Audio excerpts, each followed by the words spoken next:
Boa noite, amigos. É um prazer grande estar novamente com vocês em mais uma noite de estudos. E hoje o estudo me foi pedido, né, através da Casa Espírita, do Centro Espírita, o Núcleo Chico Xavier. E me passaram um tema, Evangelho segundo o Espiritismo, um livro que eu adoro, principalmente quando falamos, né, de Jesus, de Evangelho, e esses momentos que nós estamos vivendo não são momentos fáceis, né, da nossa vida. E eu tenho feito muitos estudos, quase toda noite tenho feito um estudo diferente para diversas casas, no Brasil e até fora do Brasil, na rádio também. E quando é o Evangelho segundo o Espiritismo, o prazer é muito maior. Eu acho que nós estamos no momento de diariamente estarmos lendo, discutindo, avaliando o Evangelho. Só o Evangelho para consolar, para fortalecer, e conseguimos passar por tudo isso que estamos passando ultimamente, né? Então, hoje nos pediram para fazer o estudo, que é em cima do capítulo 11, Amar ao Próximo como a Si Mesmo, e o item 11, que é o egoísmo. Esse item 11, egoísmo, é muito interessante porque todos os espíritos de grau de evolução superior, todos os mentores, né, seja individual ou coletivo, todos eles insistem muito em que as duas chagas que nós precisamos extirpar do nosso espírito, quer dizer, os dois defeitos mais graves que nós temos no nosso espírito, enquanto encarnados na Terra, né, passando por provas e expiações, é o orgulho e o egoísmo. Todos eles. Desde que nós recebemos lá atrás, né, em 1857, né, o Livro dos Espíritos, e depois o Livro dos Médios, o Evangelho, todos os mentores nos colocam que a gente precisa combater como característica de defeito grave na nossa personalidade, no nosso espírito, orgulho e egoísmo. Que isso é a causa primária de todas as dores, de todo o sofrimento e de tudo de mal que a gente consegue causar ainda, né, dentro dessa interação que nós temos num planeta de provas e expiações, né? Como Jesus dizia, o escândalo é inevitável, mas ai de quem cometeu o escândalo. Por que o escândalo é inevitável? Porque num planeta em que ainda somos espíritos crianças, ainda estamos em fase de aprendizado e desenvolvimento, vão acontecer escândalos. É igual um jardim de infância, uma creche, né, um maternal. Você vê que vão acontecer uma série de circunstâncias lá das crianças cometerem erros contra o outro, contra ela mesma, contra o professor, contra os bens materiais da sala. Se deixar as crianças sozinhas, cometem escândalos, cometem erros, né? Então, por isso que Jesus dizia que o escândalo é inevitável, porque ele sabe que o planeta Terra ainda é um planeta escola e que ainda existe um grau muito grande de crianças no jardim de infância, na creche, no maternal, entrando no primário, e as crianças erram mesmo. Então, ai de quem cometeu o escândalo, mas o escândalo é inevitável. E esse escândalo inevitável, ele é causado fundamentalmente porque somos orgulhosos e porque somos egoístas. O orgulho e o egoísmo é a causa primária desses escândalos, que é a causa primária também dos escândalos que acontecem com as crianças, né? Essa agressividade, é tudo inerente a características espirituais que trazemos de encarnações passadas, sejam no reinos inferiores, animais, ou sejam nas primeiras encarnações como ser humano, colocando em prática ainda essas dificuldades, né? Esses defeitos que vêm do reino animal e que trazem como essência básica orgulho e egoísmo. E a gente vai falar sobre isso. Para começar o estudo, já que é um capítulo muito interessante, né? Amar ao próximo como a si mesmo, e mais ainda um item que é 50% dos problemas que nós temos como seres humanos, nós vamos ler o que o Evangelho segundo o Espiritismo traz como definição desse egoísmo, dessa chaga, desse problema e como nós vamos combater. E depois nós vamos fazendo um retrospecto para compreender por que ainda somos tão egoístas, né? Porque trazemos como característica básica todos os espíritos, não é eu, você, um ou outro, quer dizer, todos os espíritos que encarnam no planeta trazem como características de defeito básico, né? Orgulho e egoísmo. Então vamos ler aqui sobre o egoísmo no capítulo 11, item 11, amar ao próximo como a si mesmo. O egoísmo, essa chaga da humanidade, deve desaparecer da Terra, pois atrasa o seu progresso moral. É ao espiritismo que está reservada a tarefa de fazê-la subir na hierarquia dos mundos. Então, olha como começa. A maior chaga do planeta ainda é o egoísmo, e o espiritismo está reservada a tarefa de fazer a Terra elevar no grau de hierarquia. Olha que coisa interessante, que muitas vezes a gente lê esse capítulo, mas não atenta para esse detalhe. Cabe ao espiritismo, está reservada a tarefa de fazê-lo subir na hierarquia dos mundos. Então, essa comunicação, esse trabalho de mostrar o que é o plano espiritual, da vida após a morte, da reencarnação, da evolução progressiva do espírito, é que vai fazer com que a Terra mude a sua hierarquia nos mundos habitados, né, no universo. Olha que coisa interessante nesse capítulo, né? Então, cabe ao espiritismo elevar o nível da Terra. Por que o espiritismo? Porque provavelmente o espiritismo traz estruturadamente o que é a vida, o que é a reencarnação, o que é a vida na erraticidade no plano espiritual, o que acontece com tudo que nós colocamos em prática aqui do mal ou do bem para a herança futura. Então o espiritismo tem uma tarefa muito importante e nobre. E nós espíritas, principalmente os dirigentes e médiuns da casa espírita, cabe ter essa responsabilidade imensa, já no primeiro parágrafo desse item. O egoísmo é o objetivo para o qual todos os verdadeiros crentes devem dirigir suas armas, suas forças, sua coragem. Digo, sua coragem, porque é preciso mais coragem para vencer a si mesmo do que para vencer os outros. O egoísmo é uma característica pessoal. O egoísmo é aquilo que você traz no âmago, você querer primeiro e unicamente para você, e ter uma dificuldade imensa em dividir, em pensar no outro. Por isso tem que ter muita coragem para modificar isso. Por quê? Porque é um combate de reforma íntima. E o que Divaldo coloca tão bem, né? Essa reforma íntima é mais difícil do que você tentar ajudar ou mudar o outro, né? Então, no segundo parágrafo já se fala da dificuldade, da coragem que você precisa ter e nós precisamos ter para vencer o egoísmo. Que cada um, portanto, reúna todos os seus esforços para combatê-lo dentro de si, com a certeza de que esse monstro devorador de todas as inteligências, esse filho do orgulho, é a fonte de todas as misérias aqui na Terra. Orgulho e egoísmo. E o egoísmo é o filho do orgulho. É você se achar muito melhor.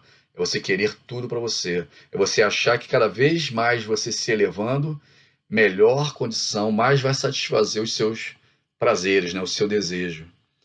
Ele é a negação da caridade e, consequentemente, o maior obstáculo que o homem tem para a conquista da felicidade. O egoísmo é o antagonismo da caridade. A caridade é a grande ferramenta para nós vencermos o egoísmo. E aí fica claro aqui também isso. Jesus vos deu o exemplo da caridade e Pôncio Pilatos do egoísmo. Porque quando o justo vai percorrer as santas estações de seu martírio, Pilatos lava as mãos, dizendo: que me importa? E diz aos judeus: esse homem é justo. Por que quereis crucificá-lo? No entanto, deixa que ele seja conduzido ao suplício. Quando ele coloca aqui o exemplo de Jesus como o máximo da caridade, e nós sabemos que Jesus veio para não cometer escândalos. Jesus, como espírito puro, ele não tinha características de defeitos para cometer escândalos. Ele passou a vida inteira dele sem cometer escândalos. Quando que ele começa a passar pela paixão? Momentos antes que ele é avisado, né, por Elias e Moisés, de que ele tem que passar pelo suplício. E ele sabia que passando pelo suplício, uma série de escândalos que ele poderia ter evitado acontece imediatamente. Um dos mais graves é a entrega dele por Judas. Quando Judas entrega Jesus, Jesus sabia que Judas não ia aguentar aquilo muito bem. Algo de ruim aconteceria dali com a entrega. Jesus poderia ter evitado, ele sabia.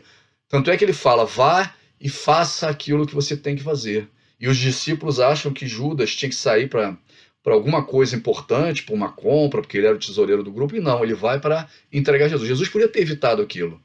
E quando ele está perguntando a Deus se era aquilo que tinha que passar, se ele não poderia evitar aquele escândalo, toda aquela paixão, Elias e Moisés aparecem para ele, né? Tanto que Pedro fica aturdido e diz: quer que eu construa, né, uma casa, uma cabana para vocês? Então, e ele pede que eles fiquem em oração, os discípulos dele.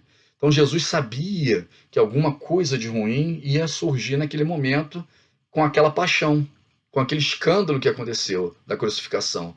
Mas ele é avisado pelo plano espiritual porque era a única forma, aquele martírio, de marcar a humanidade eternamente sobre os ensinamentos dele, sobre os preceitos dele, principalmente sobre o Evangelho.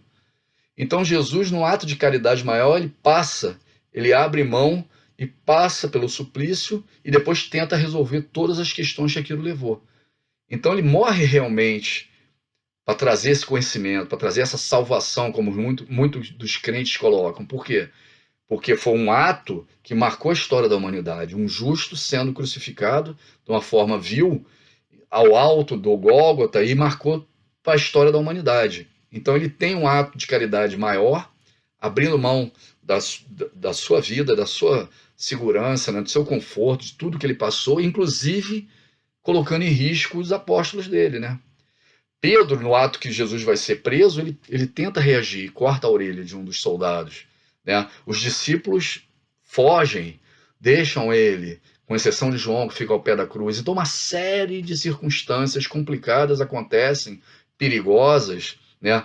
Provavelmente influenciadas pelas trevas, que achavam que estavam fazendo um serviço enorme, tirando o Cristo, né? O cordeiro da carne, mas, no entanto, não. O plano espiritual superior já sabia que tudo aquilo era importante que passassem para que nós marcássemos a humanidade e que conseguíssemos estar hoje, por exemplo, estudando o Evangelho. Então Jesus ele dá um ato de caridade maior, pensando em todos nós do planeta, e Pôncio Pilatos lavando a mão é o ato de egoísmo. Não, se não fui eu que escolhi e vocês decidiram isso, que eu lave minhas mãos, é o problema de vocês. Quantas vezes nós fazemos isso na nossa vida, né? É a incompatibilidade entre a caridade e o egoísmo, a invasão do coração humano por essa verdadeira lepra, que o cristianismo deve o fato de ainda não ter realizado toda a sua missão. É a vós, novos apóstolos da fé, que os espíritos superiores esclarecem que cabe a tarefa e o dever de extirpar esse mal para dar ao cristianismo toda a sua força e livrar o caminho dos obstáculos que impedem a sua marcha. Expulsai o egoísmo da terra, para que ela possa subir na escala dos mundos, porque é chegado o tempo em que a humanidade deve vestir o seu traje viril, e para isso é preciso, em primeiro lugar, expulsar o egoísmo dos vossos corações. Quem assina? Emmanuel, Paris, 1861. Por que o Espiritismo vai ajudar a extirpar o egoísmo e a mudar a terra de estágio de elevação? Porque quando nós compreendermos, primeiro, que somos espíritos imortais, mas não só como uma figura, né? Porque no Evangelho de Jesus, no cristianismo, a gente fala da imortalidade da alma, mas sabe que as consequências do que nós fizemos aqui vai levar um estágio depois do céu, inferno ou purgatório estabilizado. Quer dizer, se eu cometi uma série de erros a vida inteira, na nossa lógica, não pode parecer que no momento de um desencarne em que eu sou, né, perdoado dos meus pecados por um padre, por um sacerdote, ou que eu vou fazer uma confissão, que tudo aquilo que eu fiz no passado vai ser perdoado e eu vou alcançar um lugar melhor no céu, um lugar estável, né, um lugar eterno em determinada situação. Então, essas alegorias que nós trazíamos do passado, mesmo falando da eternidade do espírito, eram muito pueris, eram muito infantis para nós compreendermos, né? Nenhum espírito com um pouco de maturidade espiritual consegue conceber que você pode ter uma vida cheia de pregressos, de pecados, de problemas, de crimes a vida inteira e no final ser perdoado. E nem ser vice-versa. Você tem uma vida tranquila e no final cometer um crime e desencarnar por aquilo e achar que não vai pagar. Então nós sempre trazemos no nosso íntimo que tinha alguma coisa errada. Ou essa vida acabava realmente na morte e não existia nada depois daquilo, ou a gente estava gerenciando muito errado essa história de purgatório, céu e inferno. E o que levava a isso? Uma insegurança aqui na carne, uma insegurança durante a vida, de você querer viver tudo o que você pode aqui. Então, mesmo a racionalização de alguns espíritos com um grau de elevação superior levavam a gente querer tudo para nossa segurança, para o nosso conforto, para que a gente consiga curtir o máximo aqui, porque há algo errado depois da morte.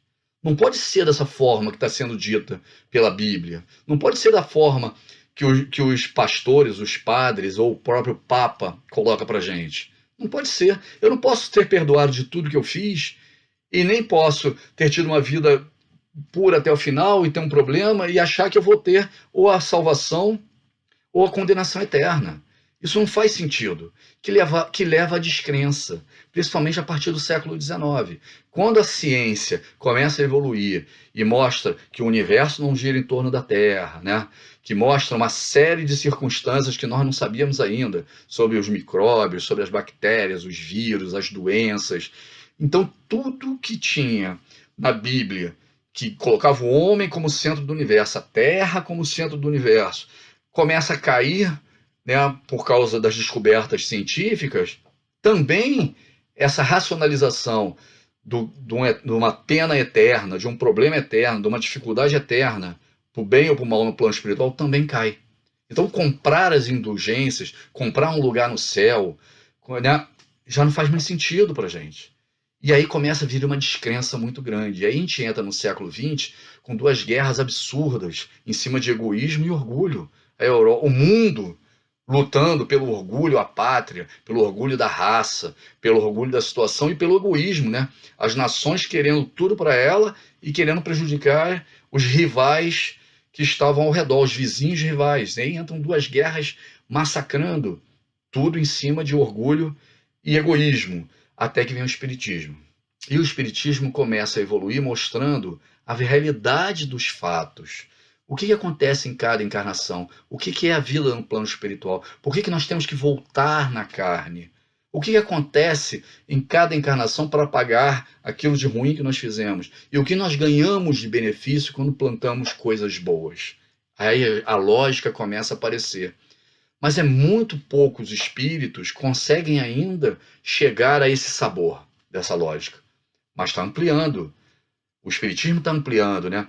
A arte, a cultura começa a beber dessa fonte do espiritismo e levar esse conhecimento, começar a trazer isso como algo normal para as nossas vidas. 50, 60% da população brasileira já acredita na reencarnação. E nós espíritas somos 3, 4% da população do Brasil. Como é que pode? Então, muitos católicos e protestantes, e isso eu vejo nitidamente na Rádio Rio de Janeiro, no meu programa, estão ligando diariamente para tirar dúvida. Porque a rádio é uma coisa que é quase que individualizado, né? Ele pode da casa dele, sem falar com o pastor, ou com o padre, ou com ninguém da arquidiocese, me mandar uma pergunta. Então, é uma comunicação que acontece entre nós que estamos na rádio e individualmente na casa de qualquer um, ou na internet, que dá uma liberdade enorme para o protestante, para o católico. O bandista e candomblista nem conta, porque eles já acreditam, né? Eles sabem mais ou menos como funciona a vida no plano espiritual. Não entendem os detalhes da reencarnação, mas querem saber. Então, a quantidade de perguntas que eu recebo na rádio diariamente, né, toda semana, de não espíritas é imensa e cada vez maior. A quantidade de ouvintes não espíritas da Rádio Rio de Janeiro e do meu programa especificamente, até porque eu represento uma casa que não é 100% espírita, né? O MAP ele é um pouco ecumênico naquele horário da rádio, apesar de nós só falarmos de espiritismo cristão, do evangelho, e muitos aí do núcleo assistem o programa, mas a quantidade de pessoas de outras religiões que ligam para lá, eu acho que é 50%. 50% são espíritas e os outros 50% que perguntam e que ligam para lá são não espíritas. Por quê? Porque provavelmente os espíritas, tudo que eu falo lá não são novidades, né? A gente conta história, casos, né? Sempre diariamente sobre coisas que acontecem que interessam muitas pessoas, a audiência é bem grande. Mas a maioria das perguntas são de não espíritas. São pessoas que não conhecem o livro dos Espíritos, o Evangelho segundo o Espiritismo, muito menos já a Gênese de Kardec, o céu e o inferno. Então eles ligam para tirar dúvidas. Muitos médiuns decaídos, muitas pessoas com problemas psiquiátricos, psicossomáticos, né? Muitas pessoas com problemas de melancolia e depressão que são médiuns. E já sabiam que eram médiuns, porque escutam, veem, sonham com coisas. Lembra quando Jesus dizia que até as pedras profetizarão? Quer dizer, não dá para impedir a mediunidade. Então, muitos desses irmãos de outras religiões ligam para saber e entender. E o Espiritismo é um consolador, mas ele elucida as coisas. O Espiritismo ele traz a confiança de que realmente existe uma vida após a morte e como ela existe. E como é a justiça divina na próxima encarnação. Tudo aquilo que você planta de bom ou de ruim, você vai colher. E vai colher quando? Quando voltar. No plano espiritual você vai trabalhar, vai estudar, vai ter que se equilibrar, vai estar num determinado estágio de evolução, vai estar onde você merecer energeticamente estar, mas vai ter que voltar na carne. E quando volta na carne, todos nós temos a condição de estar no mesmo nível de conhecimento, de possibilidades. Por quê? Porque no plano espiritual, dependendo do teu estágio energético, vibracional, né, perispiritual, você vai estar numa cidade ou numa outra. Tanto é que os espíritos muitas vezes não se encontram. Mas na carne, pode ser o espírito mais evoluído de todos, como o Emmanuel, do criminoso mais rude, que pode nascer até na mesma família. Por quê? Porque a carne equilibra essa comunicação. Na carne, a comunicação é feita apenas pelos 5 sentidos. Então, os 5 sentidos são comuns a todos. Todas as pessoas que estão encarnando. E essas pessoas têm a possibilidade de se comunicar, tanto com o espírito elevadíssimo quanto o menos elevado. Então, o egoísmo é a vencer essa chaga e estar na carne, é você conviver com espíritos que já não são egoístas. Quando você pega os grandes nomes, né, da evolução espiritual no planeta, eles não vivem quase com nada. Francisco de Assis abria mão de tudo. Jesus não tinha onde deitar, onde dormir, quer dizer, não tinha bens nenhum. Ele dizia: o mundo me aborrece. Madre Teresa, a mesma coisa. Você vê a quantidade de livro que Divaldo e Francisco Cândido Xavier venderam e vendem, né? E o que eles viviam, a simplicidade deles, a tentativa deles cada vez mais de vencer esse orgulho e egoísmo. Ah, vencia 100%? Óbvio que não. Óbvio que não, mas eles tentam o tempo todo. E eles usam a prática espírita, né, a literatura espírita, para o tempo todo estar se policiando. Será que agora eu estou sendo egoísta demais? Será que agora eu estou sendo orgulhoso? Eu preciso vencer essas máximas, né? Então, você vê que o Espiritismo ele traz uma lógica de raciocínio para provar o quanto essas duas chagas atrasam a nossa evolução, a nossa capacidade de se relacionar, de conseguir trazer e evoluir. Eu vou ler para vocês uma outra passagem aqui do Evangelho segundo o Espiritismo para nós compreendermos também qual é a ferramenta que nós temos, como funciona essa ferramenta que Paulo de Tarso nos trouxe tão bem, que é a ferramenta que é usada para a gente vencer essas duas chagas. Essa ferramenta é a caridade. Então, no capítulo 11, também no início, começa no primeiro item. Tendo os fariseus tomado conhecimento de que Jesus fizera os saduceus se calarem, reuniram-se e um deles, que era o doutor da lei, veio fazer-lhe essa pergunta para tentá-lo.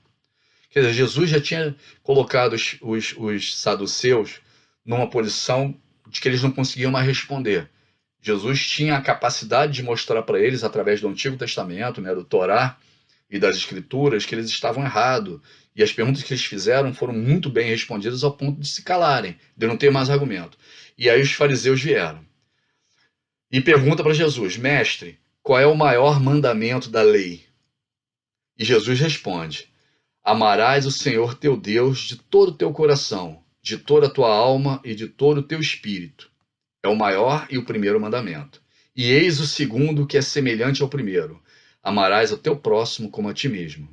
Toda a lei e os profetas estão encerrados nesses 2 mandamentos. Mateus, capítulo 22, versículos 34 a 40. Então, olha como é que é interessante. Deus sobre todas as coisas e o próximo como a ti mesmo. O que é o próximo como a ti mesmo? Já pararam para pensar nisso? Se isso fosse uma balança, se nós estivéssemos na feira agora e nós tivermos 2 pratos da balança.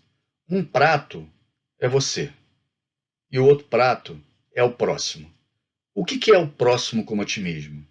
A mesma quantidade de amor que você tem por você, você tem que ter pelo próximo. Igual. Então, se você gosta muito de você, se você tem bens materiais, se você já conseguiu plantar coisas que você vai colher no futuro, você precisa ter que pensar e querer que todas as pessoas que são próximas, que estão ao seu redor, tenham a mesma condição que você. Como você consegue obter coisas nessa balança que vão te atender? Quais são as coisas que você mais aprecia na sua vida? Seus bens materiais? Seu conforto familiar? Seus filhos, seus netos, sua família? A segurança da sua família? A saúde? Um bom emprego? Todos esses itens que você acha essencial para a sua felicidade, dependendo do grau de evolução que você tem, você também precisa desejar e tentar que os outros consigam ter também. Só assim você consegue equilibrar essa balança de amar ao próximo como a ti mesmo. Como você obtém essas coisas se muitas delas você obtém quando nasce? A gente vê, né, no mundo inteiro, quando a gente fala de esquerda e direita, qual é a grande discussão que existe dentro da esquerda no mundo inteiro? Eles acham que a herança causa um desnível social muito grande no planeta. Por quê? Porque algumas pessoas, alguns espíritos, né, e aí, dependendo da raça, do lugar que você nasce, nascem com menos condições do que outras no planeta. Então, a pessoa que nasce com menos condição, teoricamente, tem menos possibilidade de desenvolvimento, de crescimento e de felicidade do que outras. Mas sempre possibilidades materiais que eles falam. Por isso que eles falam tanto nesse comunismo, de dividir tudo e todas as condições. Voltando para o espiritismo, quando que você consegue ter esses bens materiais, essas possibilidades, essas oportunidades para você? Que seria esse prato da balança você. Primeiro, quando você planta ele adequadamente nessa encarnação. Digamos que você deixou uma herança para os seus filhos, deixou uma educação, deixou apartamentos, deixou uma condição de conhecimento, uma educação espírita para os seus filhos. Você teve 3 filhos e evangelizou todos eles, fez com que eles tivessem uma profissão, que eles tivessem uma condição moral adequada, fez tudo o que você pôde para manter essa família unida e adequada. E aí você desencarnou. Desencarnou e todos nós sabemos, né, que a possibilidade de você voltar dentro daquele clã familiar, daquelas amizades espirituais, daquela relação que você causou, tanto de amor quanto de ódio, é muito grande. E aí você volta neto ou bisneto nessa família. O que você vai herdar nesse caso? Você vai herdar aquilo que você plantou. Mesmo que você venha na família do pior dos filhos, moralmente, financeiramente, intelectualmente, você fez tudo o que você podia, você fez o melhor. Então, mesmo que você não receba umas grandes heranças, dependendo de onde você vem, mas você fez o melhor que você podia. Você vai receber o melhor que você pôde plantar como neto, bisneto, daquele clã e daquela situação que você plantou. Agora vamos pensar ao contrário. Eu vim, abandonei os meus filhos, abandonei a família, não tratei eles de forma adequada, violentamente, agressivamente, né? Maus tratos. A maioria dessas crianças que a gente vê nas comunidades, nos problemas, ou não tem pai, ou tem maus tratos paternais, né? Principalmente paternais. Maternais também, mas paternal muito mais. E aí você desencarna. E aí você deixou 10 filhos, 5 filhos, 3 filhos, 4 filhos, e vai voltar naquilo que você plantou. O que você vai colher no futuro? Uma terra muito mais complicada. Então, esse primeiro prato da balança são as coisas que você faz nessa vida, que você pode colher agora ou você pode colher no futuro. E como é que você consegue compreender isso? Através da reencarnação. Quando você pega as obras de André Luiz e vê que normalmente a gente volta nos clãs familiares, que a gente volta perto daquilo que a gente fez, mesmo vendo em piores ou melhores condições, que os espíritos se repetem para os aprendizados, etc., você percebe nitidamente que esse prato primeiro da balança, ou você plantou agora, ou você plantou no passado. E mesmo que não tenha sido você que plantou, você criou laços de amizade, de relacionamento, de sentimentos que levaram a espíritos a te receberem naquela família.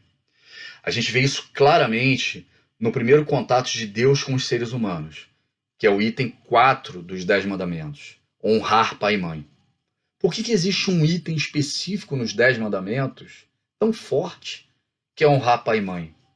Porque o pai e a mãe são aqueles que vão criar a capacidade, a oportunidade de reencarnação. Então, desde aquela época, o plano espiritual dizia: eles não vão entender, mas vamos colocar um item específico de pai e mãe que vai tratar da reencarnação. Quem não ama pai e mãe, quem não respeita pai e mãe, quem cria obstáculos a essa relação familiar, quem vai querer recebê-los aqui? Tem que ser um espírito muito nobre. Tem que ser espíritos como Divaldo, que recebe dezenas de órfãos, né? Por quê? Porque amar pai e mãe é criar vínculos e laços espirituais, laços sentimentais para você vir numa condição de ter esse primeiro prato bem atendido. Esse primeiro prato são aquilo que você herda ou que você cria nessa vida. E esse primeiro prato é que leva ao orgulho e ao egoísmo.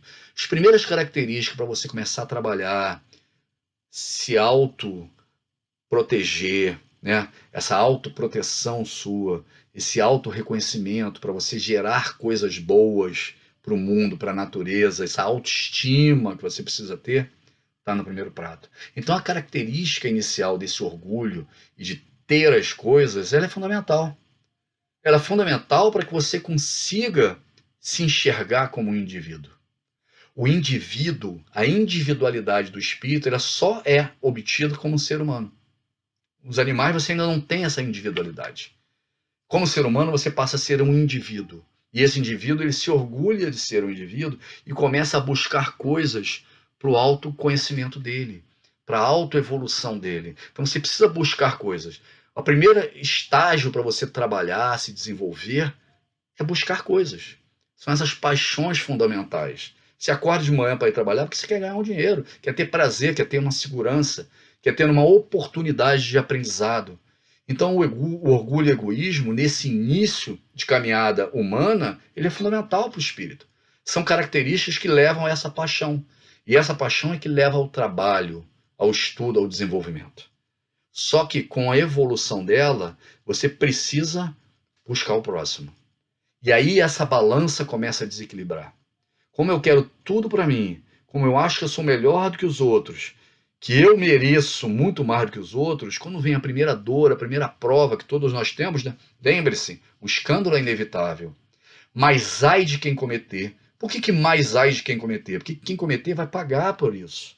E quando vem as dores do pagamento, das dívidas, do carnê que você fez lá com as dores, quando você se acha o escolhido de Deus, o protegido de Deus, pelo teu orgulho, pelo teu egoísmo, você cai em depressão. Você cai em desespero, você se revolta. Existe um livro, né, a história que os espíritos contaram, do Hermínio Miranda, que mostra um monte de casos de espíritos que estão há anos e anos presos na espiritualidade, odiando a Deus e a Jesus, porque no momento de pagar por aquilo que eles fizeram, eles se revoltam. Eles se revoltam e trocam de mal com Deus ou com Jesus. E aí viveram anos e anos de problemas gravíssimos, gravíssimos mesmo, de obsessão, e são socorridos aqui através de uma regressão espiritual. Então, com a regressão, eles voltavam ao momento no passado em que eles cometeram o erro e percebem que tudo aquilo que aconteceu com eles, que eles acham gravíssimos, né, que levaram eles a se afastar de Deus, foi por ato que eles tinham cometido no passado e eles não lembravam. Eles tinham isolado dentro da capacidade espiritual dele de ver o que tinha acontecido, que era uma autodefesa espiritual. Então faziam essa regressão e viam. Então quando nós estamos com esse primeiro prato da balança muito carregado, tudo de bom para mim, tudo para mim é melhor, eu mereço muito mais, eu estudo, eu trabalho, eu me desenvolvo, né? Os outros não fazem por merecer, eu sou um escolhido de Deus. Então esse prato está muito pesado. E o outro está lá em cima, né? Está vazio, né? Às vezes até dentro da própria família. Os filhos, os netos, os amigos. Então, e aí vem a dor. Quando vem a dor, esse espírito cai. Ele não aguenta, ele se revolta. E a dor é muito grande, né? Quantos ricos, milionários, bilionários a gente vê em depressão ou suicidando por aí? Por quê? Porque só orgulho e só egoísmo e ter tudo no teu prato da balança, ele não equilibra amar ao próximo como a ti mesmo. E aí você começa a ter o sabor da doação, de ver o outro feliz, principalmente na família. O primeiro estágio para você vencer esse egoísmo é na família. Quantos de nós são extremamente egoístas durante a vida, mas nos primeiros filhos ou nos netos já começa a abrir mão de tudo pelo outro? Já começa a ver um amor tão puro, né? Tão maternal ou paternal, que começa a abrir mão do seu próprio conforto e de tudo aquilo que ele achava que era só para ele, em prol daqueles que você ama, às vezes na consanguinidade. E aí você começa a exercitar isso. O que adianta eu ter muita saúde e meus filhos não terem? O que adianta eu ter muita saúde e minha esposa ou meu marido não ter? O que adianta eu ter muito dinheiro e o resto da minha família está pobre, meus amigos também? E aí você começa a dividir aquilo. E começa a ter um prazer enorme em ver que esse prato da balança, amontoado de coisas, não te satisfaz o tanto quanto em ver o bem-estar dos outros, principalmente daqueles que você ama. Em cada encarnação, você vai evoluindo um ponto em cima disso. E aí você começa a dividir. Mas o contrário também existe.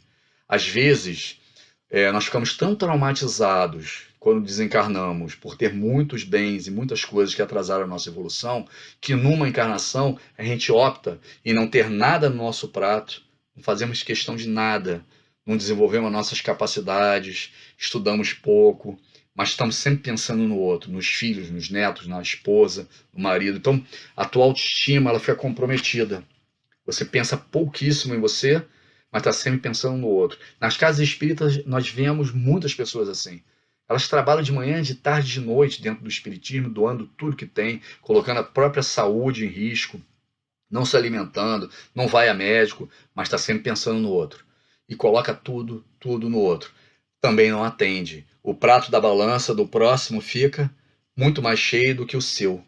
E aí vem a depressão, a falta de amor próprio, né? Começa a não confiar em si e começa a se fragilizar, fora as doenças físicas. Então, amar ao próximo como a ti mesmo é equilibrar os dois pratos. Colocar tudo na mão do outro, da família, do marido, da esposa, e nada na sua, é o início da sua derrocada, do seu fim. Muitas pessoas cometem vários crimes porque não têm amor próprio nenhum. Colocam o amor dele todo no outro ou na outra. E aí, quando a pessoa abandona, ou quando a pessoa trai, ou quando a pessoa pensa em se apaixonar por outra pessoa, acabou o amor. E aí você acaba cometendo um crime contra o outro ou contra você mesmo. A quantidade de suicídio passional ainda no planeta é imensa. Quase 30% dos suicídios que acontecem no planeta são passionais. Por quê? Porque você não tem amor à sua própria vida. Você depositou todo o seu amor, todo o seu futuro, tudo que você pensava no outro, abdicando do seu alto amor. Então, gostar muito de você, querer tudo só para você, ou querer tudo só para o outro ou para os outros, não atende à equação de Jesus. Por isso é a caridade. A caridade, você precisa ter alguma coisa para doar. Como é que você vai doar aquilo que você não tem? Se você não tem amor próprio, como é que você vai ter amor pelo outro? Se você não tem carinho com você mesmo, como é que você vai dar carinho para o outro? Se você não tem dinheiro, não tem conhecimento, o que você vai doar? Então você precisa, nesse primeiro momento, desse início dessas paixões, para você ter coisas que você conquistou nessa encarnação ou encarnações passadas. Mas você tem. E aí você vê que você precisa doar para ser feliz. E começa a ver o bem-estar do outro. E aí você doa. E começa a doar. Só que aquilo que você tinha para doar, ele vai acabando. O bem-estar é tão grande ver sua família crescer, o centro espírita crescer, a sociedade crescer, que você precisa de mais. E aí você volta a investir em você. Você volta a estudar, volta a trabalhar. Então, nesse momento, a caridade ela é um amor em movimento. Porque você ama tanto ao ponto de doar, mas chega a determinado momento você precisa de mais. Precisar de mais, você precisa estudar, precisa trabalhar, precisa ter saúde. E aí você volta a sua autoestima e volta a investir em você. E vira um ciclo. A caridade é esse amor. Você tem e doa. Já não é suficiente. Eu volto e invisto mais. Eu tenho e dou. E eu volto e invisto mais. Isso é o amor em movimento. Por isso que o segundo mandamento é parecido com o primeiro. Porque cada vez que eu estudo, trabalho, desenvolvo, abro meu coração, livro dessas moléculas do meu perispírito, mais eu vou compreendendo a essência divina de Deus. mais eu compreendo o que Deus espera de mim. Mais eu compreendo que aquele que eu amo, que é o próximo, eu não penso mais nele só no que ele me pode dar fisicamente. Eu já penso nele espiritualmente, na felicidade dele. Não precisa não estar nem perto de mim. Às vezes eu nem conheço as pessoas. Eu entro lá, faço uma doação para o Médico Sem Fronteira, eu não conheço a pessoa. Mas eu sei que tem um espírito do outro lado que vai ser atendido por aquela doação que eu fiz. Aquela cesta básica que eu deposito todo mês lá no centro espírita, aqueles remédios que eu vou lá, aquele leite em pó, as fraldas descartáveis, eu não sei nem quem é. Mas eu sei que estão sendo entregues em boas mãos e que muitos estão sendo beneficiados. Isso é amar a Deus. Por quê? Porque nós nunca vamos tocar em Deus. Nem Jesus tocava em Deus. Ele sabe quem é Deus. Ele estava com ele, mas ele sente ele. Ele não consegue tocar nele. Por que nas vésperas da paixão, da crucificação de Jesus, aparece Elias e Moisés para dizer o que ele tinha que fazer? Porque Deus não tinha como se materializar. Deus é a inteligência suprema, a causa primária de todas as coisas. O plano espiritual manda dois espíritos. Esses espíritos falam com Jesus e Pedro percebe o que está acontecendo e relata no Evangelho. Então Deus é a mesma coisa que você amar aquele próximo que você não sabe quem é. Mas você ama ele a si mesmo. Porque você sabe que é um espírito que está ali como seu irmão e está sendo beneficiado por aquilo que você está fazendo. O carinho, o amor, a dedicação. Por isso a caridade é a única forma que nós temos de vencer o orgulho e o egoísmo. A caridade é essa ferramenta que Paulo define muito bem, né? De que adianta falar todas as línguas, ter todas as riquezas, ter todo o conhecimento. Sem a caridade eu nada sou. O que é falar todas as línguas, ter todas as riquezas, ter todo o conhecimento? É o prato 1 da balança. Paulo era assim. Saulo, quando nasce em Tarso, já era um garoto prodígio. Saulo tinha uma família rica, estudou no Egito, depois foi para Roma. Falava o latim perfeitamente, além do Yiddish, né? Então ele tinha um conhecimento, ele visitou a grande biblioteca da Alexandria, então ele tinha um enorme conhecimento. Realmente ele falava todas as línguas. Realmente ele tinha uma capacidade intelectual muito grande e financeira familiar, uma herança enorme. Tanto é que quando ele se torna Paulo, que ele vai para a estrada de Damasco, o pai dele deserda ele. Se vocês lerem o livro Paulo e Estevão, você vai ver. A primeira coisa que o pai dele fez foi: você ficou doido, está seguindo aí um carpinteiro, né, um filho de carpinteiro, e eu vou te deserdar. Então ele abre mão de tudo que tinha nesse primeiro prato da balança, que ele tinha muito bem. Ele era um enviado de Roma. Paulo era tudo de bom.com.br. Paulo tinha dinheiro, poder, beleza, força, uma locução inigualável. Ele era um fora de série. Era um fora de série daquela situação. Conhecia o Antigo Testamento como ninguém, né? Circuncisado, judeu. Então ele tinha um primeiro prato pesadíssimo.